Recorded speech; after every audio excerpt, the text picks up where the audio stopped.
It's a challenging time to be a teacher. We don't get paid a lot, the days can be long and exhausting, demands from students, parents, admins, and districts can be intense. There is always room for improvement and there is always more to do. There are always new procedures to learn, new programs to run, new strategies to master. But it's when our fire burns the lowest that we remember our purpose. We teach because we're resilient. We teach because we're problem solvers. We teach because investing in kids is one of the highest callings we can imagine. We teach because we know that the classroom can be a place of magic and possibility. We teach because we have an unquenchable fire for learning and a passion to share it. We teach because our colleagues are some of the best human beings we will ever meet. We teach because we have an opportunity to influence the global citizens that will make this world a better place. If you're still on fire for learning and growth, join the Teachers on Fire Roundtable for conversations that will warm your heart, spark your thinking, and ignite your practice. You'll hear from real people and real educators with real solutions, not make-believe perfection, but ideas, inspiration, and a path toward change and transformation in K-12 education today. My name is Tim Cavey. I'm an 8th grade teacher, assistant principal, and the host of the Teachers on Fire podcast. I'm inviting you to join us at the Teachers on Fire Roundtable. Because you matter, your voice is important, and we are all better together.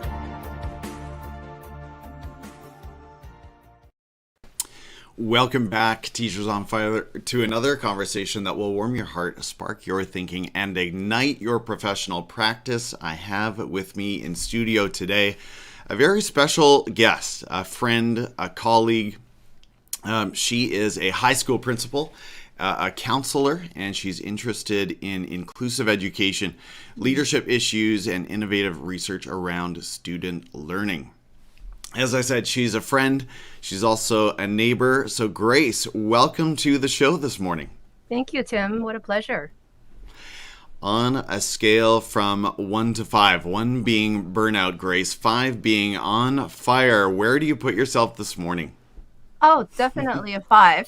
I'm so excited to be able to have a conversation with you this morning. I was able to go for a walk in the sky, the beauty of the sky, like the pink and the purple and the blue of the early morning sunrise. Just beautiful. Yeah, definitely a 5 this morning. Awesome. Well, that's great to hear. That's what I like to hear, obviously, from my guests. Before we continue, we've got someone in the house. Andrea Weeb, excited to hear you speak this morning, Grace. Thanks for being here. And excuse me, Andrea, I've got to get rid of a few nerves myself here. Okay, so Grace, before we get into your presentation, can you talk a little bit about your journey with psychology and counseling? I was thinking about, just that package that you bring to the high school leadership position, and I think it couldn't be more ideal, frankly. So talk about that journey. Where does the interest come from, and what has that been like? How has it added to your practice? Yeah, it wasn't actually always ideal, but recently, definitely, I can see the beauty of the integration. I actually began as a teacher in the classroom, and then really felt called to go into leadership, educational leadership. And through the research that I was doing through a master's in educational leadership, looked into some of the psychology behind newly beginning teachers and why they actually burn out, and try to implement a mentorship program for them. And so after kind of diving into that a little bit and then coming out and becoming a vice principal, it was actually in my classroom and in my office where families would come in to see me. Usually if there's behavioral issues or things like that, they come in and see me, and I felt like a little bit stuck. I didn't feel like I had enough skills to help move families to the next part of their journey, right? So there's definitely a lot of trauma, a lot of brokenness. And so went into counseling, and then I'm currently a registered clinical counselor and a Canadian certified counselor as well. And I also have on the side as well a ministry, I call it, with a couple of counselors in the city. We run SOMA counseling. And what we do is actually our vision is to bring healing to the church communities. So the counselor, and then the educator, and I didn't actually find it integrating very well until I think it's providential, until the last couple of years. That definitely in our journey, right? You and I know it's been so difficult, but I just actually find it actually very naturally integrated the counseling skills and the posture to be able to learn how to listen. I was telling a colleague the other day, I think most of the time, the things that happen in my day to day all utilize my counseling skills as a principal. It's almost all of it is counseling. And as a mom too, right, Grace? Yeah, That comes in handy as well. well, that's a little tricky. Yeah. Well, hey, welcome and good morning. Thank you for joining us if you are here live on the broadcast. Like Andrea, we've got another viewer, Shannon Schinkel, coming to us from Prince George. Good morning to you, Shannon. She says it's a snowy morning up there. All right. Well, I hope it's the soft, fluffy, romantic kind of snow and not the blowing in your face kind of snow. Yeah, let us know if you're out there viewing on these different platforms. We'd love to say hello. Cami is coming to us on YouTube from Alberta. Good to see you, Cami. And I know we've got a few others here as well. So that's great, Grace. And yeah, like I said, what a tool set to have during COVID, doing education during COVID. Well, Grace, you launched this presentation in our school based around trauma-informed practice. And as soon as I realized you had put this together, I thought, I've got to get you on the show here and share your insights and expertise with my audience. So I'm going to turn things over to you. And I'll say to the audience, if you've got some questions or comments, I might share some of them on the screen as we go. But I'm just going to let Grace go for the most part, and then we'll take a few comments at the end as well. So Grace, thank you for doing this, and over to you. Certainly. Thank you, Tim. I think trauma is such an important topic right now. I think for myself, after each vaccination, you have to sit for 15 minutes Right. before you can leave, right? So this time around, actually, this past week with my booster, I was able to kind of sit down and was able to reflect. There was actually some space within my day where I was able to just sit. And time and space doesn't really come easy with my role as principal or counselor. It doesn't come easy with my family. My husband and I have 3 kids, 8, 10, and 14. We're a really busy household. And I recalled my first vaccine as I was sitting there and the emotions that kind of came up and the feelings and the memories. And then I also recalled the second dose where I was sitting there again. And I even remember like the memory of when I had to bring my teen there, and then when I had to bring my kids there. That was a really tough one. Something was triggered in me as I sat there. I wasn't even able to be aware that actually I've been so tired. I've been so weary. It's been such a toll. So this is really not an easy season. Physically trying, emotionally draining, mentally tiring, and spiritually even draining. And so trauma is such an important topic to explore. And so actually, before we jump in, I want to share that actually it's very interesting as I was looking into this, that in the past, the 1918 flu was actually named the forgotten flu. And it's interesting that historians would actually describe the 1918 flu as forgotten. And it really is a complex question in history, right? Yeah, maybe it's the World War I, and maybe there's other things happening in the time and space. But I think even for pandemics following, like in 1957 and 1968, those events also went unremembered. And despite tens of thousands of people globally dying, it was actually named forgotten. And so I think remembering and making meaning of pandemic trauma is difficult. And so we need to actually put some intention into it. I was wondering maybe because, the villain being a virus isn't really tellable, right? You can, like how the bad guy, right? Like there's like all the other things that have occurred in history, there actually is a bad guy, physical bad guy. But when the villain is a virus, I think maybe perhaps more than anything else, the most important factor to healing for our communities, our school communities, our families, is to be able to piece together some meaning make some meaning out of the circumstances, and to ensure we create space for grieving. Right. Right. So I think forgetting COVID, forgetting Omicron may have lasting impacts, actually, if we just forget it for our generations to come. So when things go unprocessed, undiscussed, communities, like I said, schools, churches, families, can actually become quite cynical, quite negative, and it can remain quite disturbed, and that's not healthy. So it's really important for us to help students process, talk about, ask questions, and make meaning out of it all, and see how we can make it fit into their story and our community's story. So this morning, really, the goal is to give our everyday practice some more thought. Space Okay. and time is, what we're usually short on, but so important. So making space to listen, making space to sit and reflect, to take the deep breaths, right? In these unusual times, first wave, second wave, and then now Omicron, we really need to make space for kids and the teens and even ourselves as adults to talk about it. So this is great, Tim, that we So have. good. Yeah. I'm And going to just settle in and let this wash over me.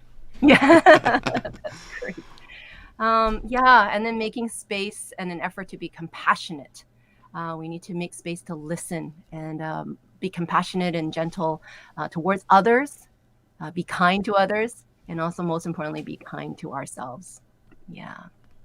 So, um, jumping right in, the definition of trauma, I think trauma can be understood if we kind of frame it that way as a rupture. A rupture in our meaning making, and when the way you see yourself and the way you see the world and the way you see other people are shocked and overturned by an event, and it can actually cause a lot of feelings of imbalance. You don't feel like yourself, and also a lot of helplessness. When trauma actually happens to children and children don't get to process that particular memory, it becomes problematic for them in the future and as they're growing up. And the child actually might experience negative thoughts and beliefs and negative, even a lot of physical manifestations of the trauma. So if it's unprocessed, it can also get triggered. That's an important point. Until those memories are fully processed, a person can't actually function at their best.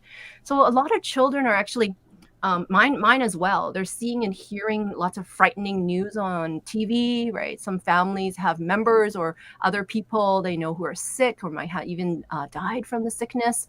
Our experience can really vary quite greatly based on not only different levels of exposure, but actually what's going on already in our children, in the child. So if COVID-19 actually gets too much for you, and our brains are amazing, our protective mechanism kicks in to place. And so to protect us, right, it blocks out the trauma. It has to just kind of block it out to protect your mind.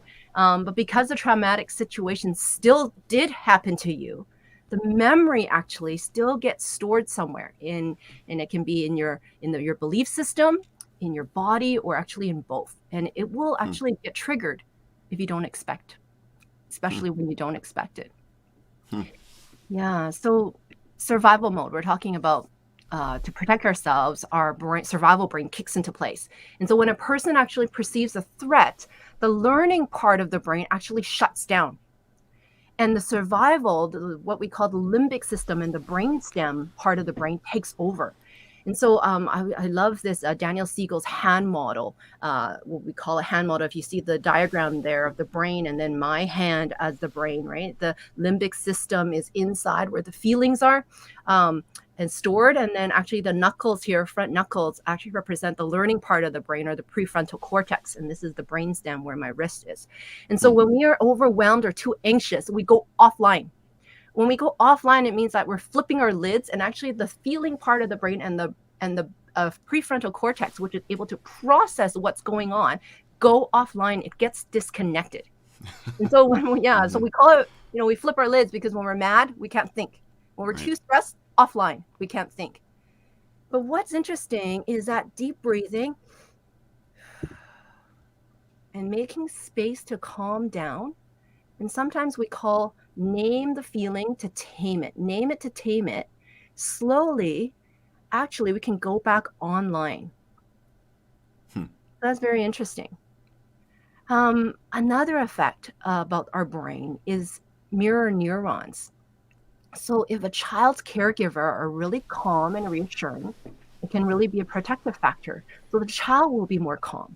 If on the other hand, caregivers they often flip their lids, they're overwhelmed and with their own worry or panic or grief, and it can actually be really hard to provide children with the reassurance they need.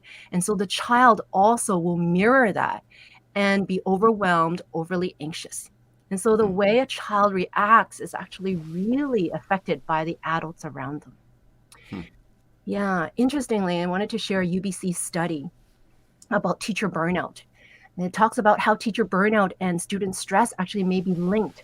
It's actually a first of its kind of study to examine the connection between teacher burnout and students' cortisol levels, which are actually cortisol levels as a biological indicator of stress, in our brains. And so researchers have collected actually saliva, spit samples from over 400 elementary school children and actually tested their cortisol levels. And teachers who were actually more stressed had students in their classroom with more elevated cortisol levels. Isn't that fascinating? Yeah. So actually, students with elevated cortisol levels they lose their ability to make sense of what their classroom experiences are. They can't recall what you've said to them. They can't recall the day's events, and they can't recall what they've learned. And so it's really important to ensure that our brain is not in survival mode all the time. That is, our learning brain is online.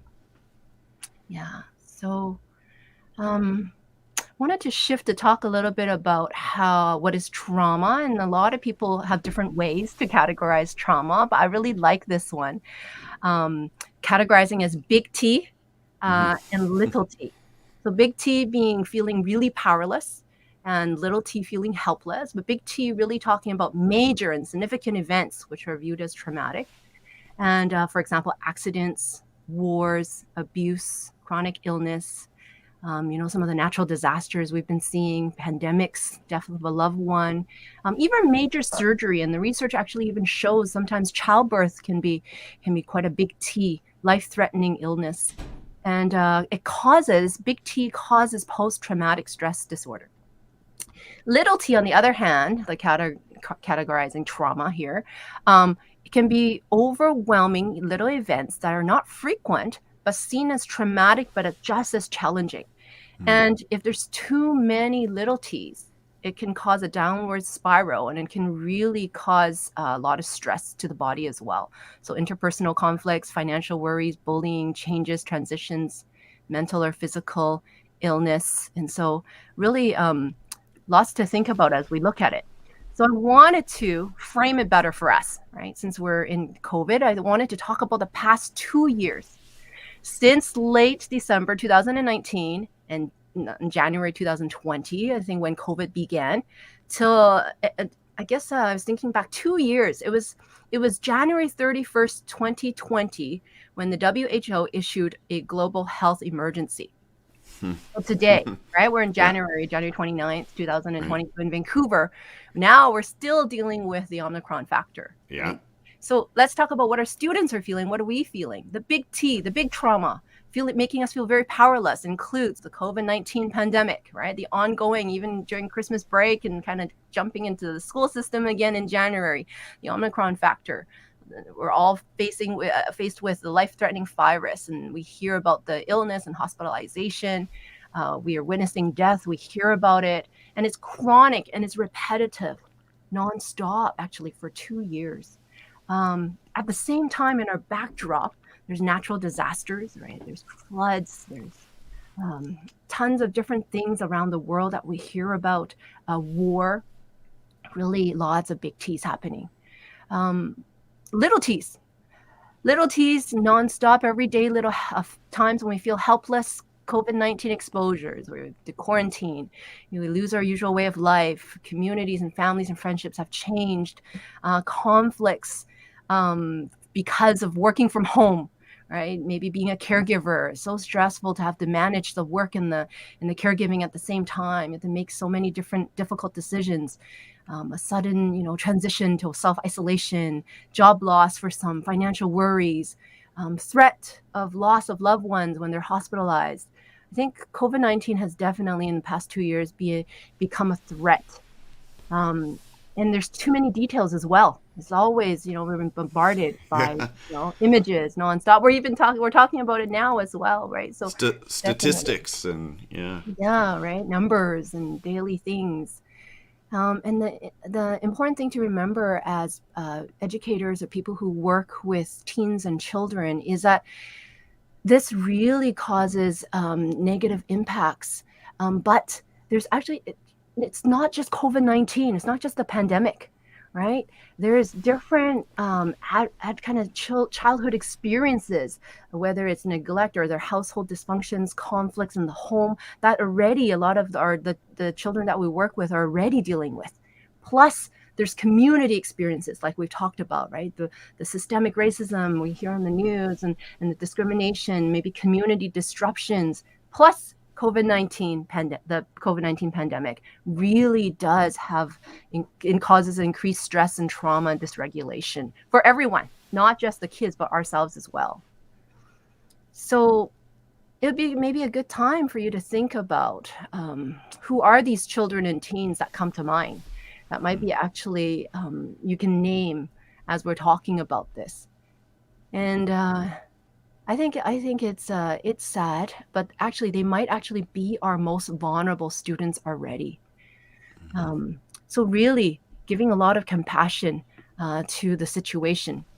And I think typical reactions when we're thinking of these students or children, teens that we work with, they might actually share with us, or we hear about typical reactions. They might have a lot of unwanted thoughts or images, increase in nightmares. A lot of children describe they can't control their thoughts or images. Children might actually start to talk about COVID or other events, even daily events, repeatedly. They might actually keep on repeating themselves, or they might have other repetitive behaviors and they have difficulty sleeping.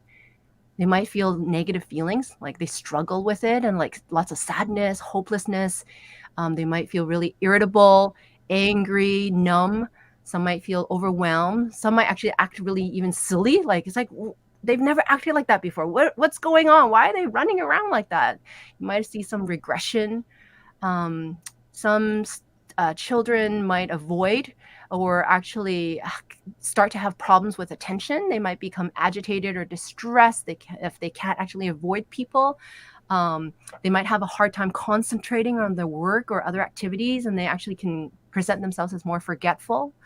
And actually arousal and reactivity symptoms, like they can actually feel really easily scared, like there's danger, they're like always ducking, or maybe they have to use their hoodie and their mask to hide themselves.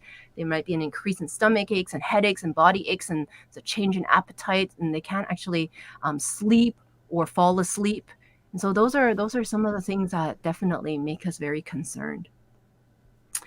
And so some strategies I think we should shift to talk about is a trauma responsive educator needs to start recognizing the need to make space to be with students. Yeah, to listen to them, to attend to them, to give them time to grieve. And there's much, much to grieve. And there's been many losses because of COVID. I love the way Brene Brown puts it. She describes the difference between sympathy and empathy. Sympathy and compassion.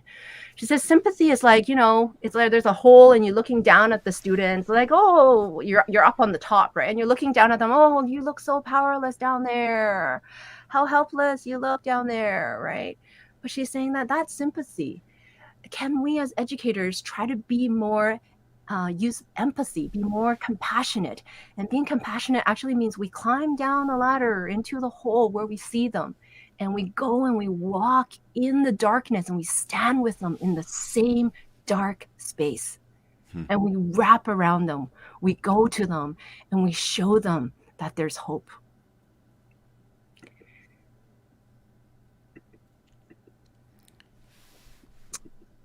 The next thing is a trauma responsive educator realizes that each student is different.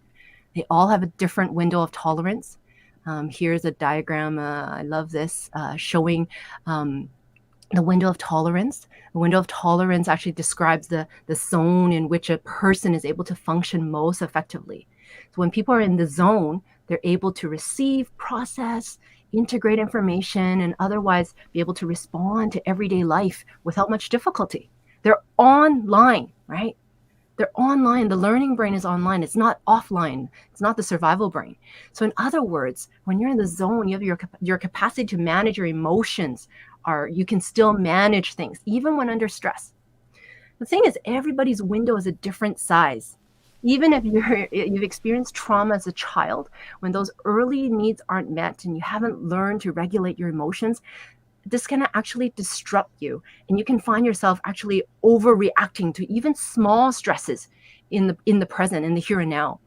Your window of tolerance, because you've experienced trauma as a child, is smaller, and small things can trigger huge responses, can kick your survival brain into play. You can go offline. Maybe a good way to understand this is it's like an elastic band. Everybody has a different window of tolerance, a different elastic band. Those who grow up healthy have a larger elastic band and more capacity to stretch when stress comes. Those who've gone through a lot of big T's and little T's have a smaller elastic band. There's less capacity to stretch. And so when you haven't been supported, you can't regulate your emotions, and you're having a heightened reaction to stress, it might be good to kind of think about what has happened in your own childhood, and what can we do for our children today to make sure that we can help them grow up healthy.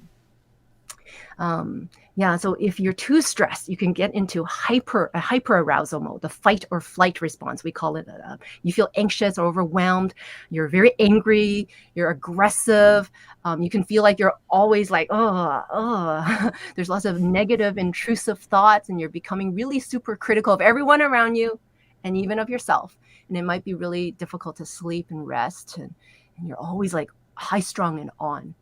Hypoarousal is also known as the freeze response. Here you might actually feel really disconnected with the present, and you want to withdraw or dissociate, and sometimes you have no memory of actually what's happening. You might actually feel separate from your thoughts and feelings, and those around you might actually feel like, whoa, why are you shutting me down? Why are you withdrawing? Why are you going into your hole, right? So a trauma responsive educator realizes that actually the key for children is to be able to teach them how to stay within their window of tolerance. And to do that is to we can actually help them increase their self-awareness, help care for them and teach them about self-care, and teach them different strategies to self-regulate. A trauma responsive educator responds by giving space. When triggered, we actually really need to adjust our practices. Instead of confronting or talking to them right away, we need to give them space and time to calm down.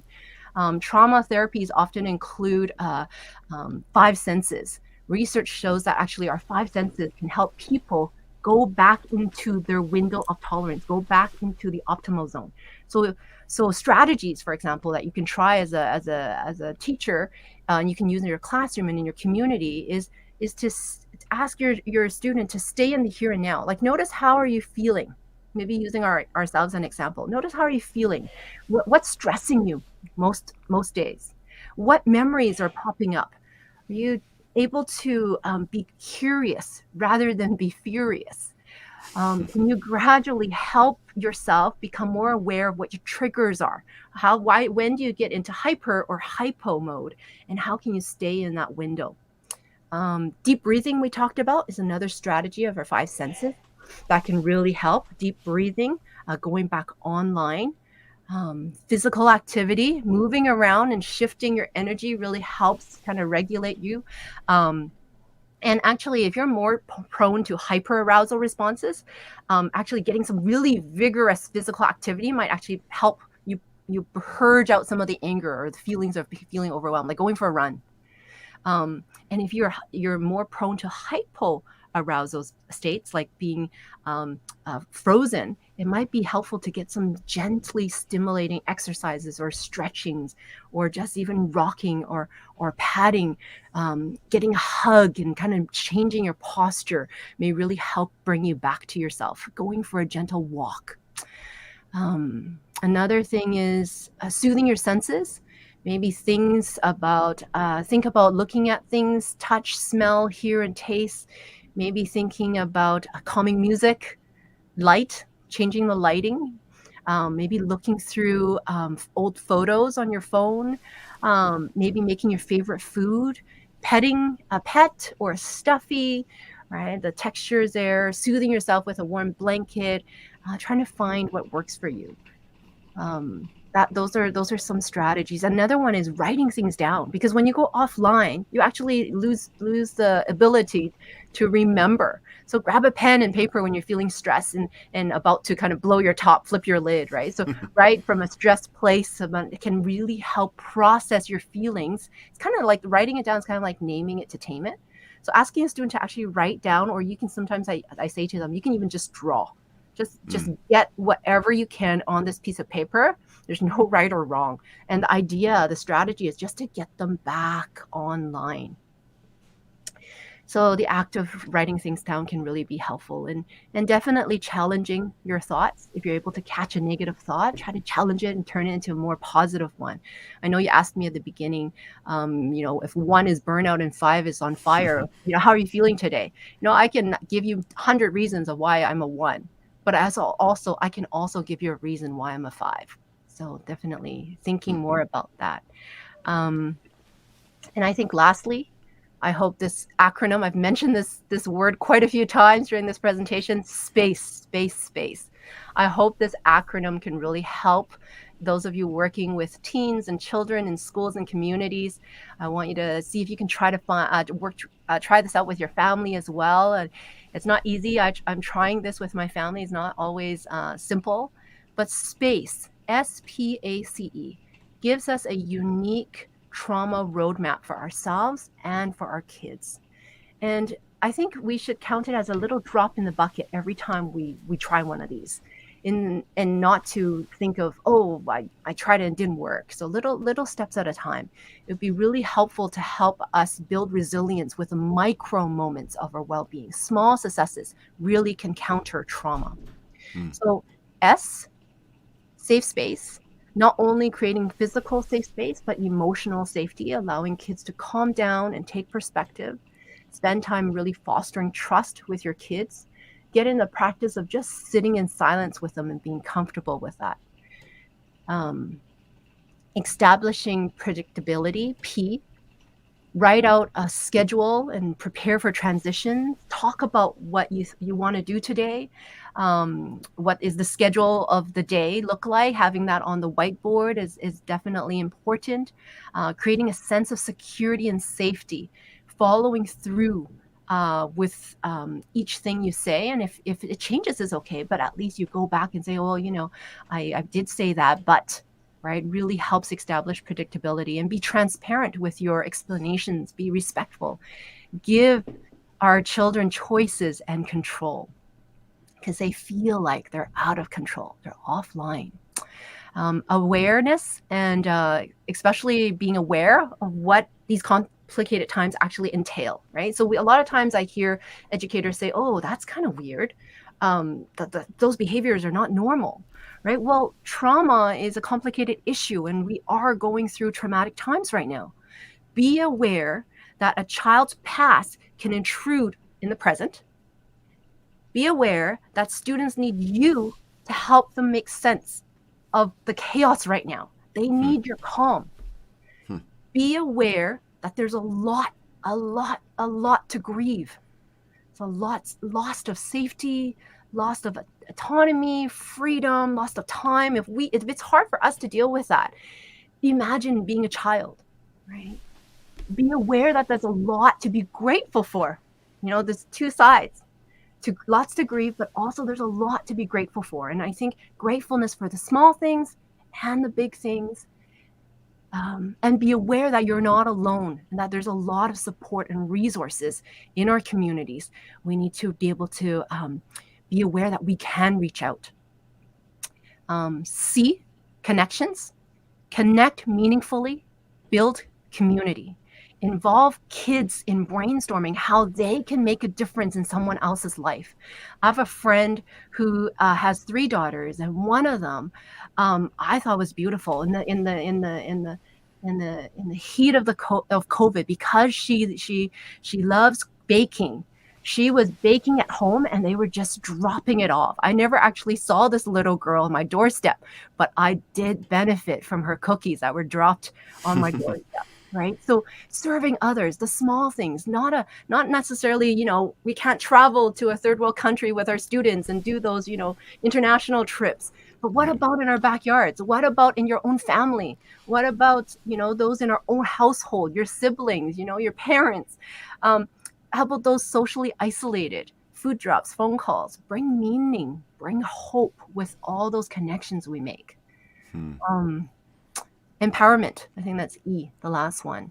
Really to support kids with a strengths-based approach. Meaning, what are your kids good at? Can we build on those skills? Help them stay regulated, and it helps them to stay regulated when they continue to do the things they're good at, because it helps them stay in the window of tolerance, in their optimum zone, and teach them one skill at a time, a little bit at a time, so that we can empower them to be able to stretch a little bit more. It's really, empowerment is a great way to bring hope. So, yeah, our instinct might be actually to get rid of the hardship, the stress and the fear of of COVID-19. There is truth in that. But I think just trying to get rid of COVID-19 and the stress of the season might not actually be the best way to cope, because it's still here. We're still kind of living and running the race. So maybe instead, let's try to make space for this season, for learning. And small moments we talked about of well-being, small steps can really help our resilience, especially as we continue with the Omicron factor. Small steps, we can help, especially the most vulnerable of us all, our children, our teens, our next generation. Making space to listen, space to sit and reflect, having space to breathe. And, the first wave, second wave, Omicron factor, we have to make space for ourselves even to talk about it, like this morning. We also need to make space and an effort to be compassionate. We have to make space to listen, to extend compassion, go to where they are, wrap around them, be gentle, be compassionate towards others, but also ourselves, to rest, to take it slow. And perhaps maybe more than anything else, the most important factor to healing is to be able to piece together all these things, all these circumstances, to ensure that there's space for grieving and for giving thanks, for grieving and for giving thanks. And so maybe instead of forgetting COVID, let's help students process, talk about it, ask questions, share emotions, and move towards making meaning out of this. I think together we can make space for hope. And so, Tim, I wanted to end with a story, what I started with. I was sitting there after my booster shot. I was reflecting on how my faith has played a big part in actually creating space for hope. And I think it's because of my personal faith. I know that I'm not journeying COVID alone, that God is present. I'm blessed by the communities that I'm in. I'm blessed by my family. But it doesn't make things easier. Life is still chaotic. And both COVID and Omicron has hit my family very, very hard. But each day, I still need to go to work. I'm face to face with students and colleagues. And I think with my work, with my part in the community, with my family, I think because my husband and I, we've given a lot of intention of posturing ourselves to create more safe space. We've tried very hard to establish routines, and it's not easy. To listen, it's not easy. given space to grieve, to let the emotions come, given space to be grateful, to serve others, and to take each day at a time. I think step by step in those little steps that we've been able to take, however hard it is, we've been able to experience joy even in the most unusual of times. And I think when our kids look back at COVID-19 and share their stories with their children, my hope is that they'll be able to share all of its challenges, but also all of the hope and all of the joy-filled moments. I'm getting emotional now. I don't even know why.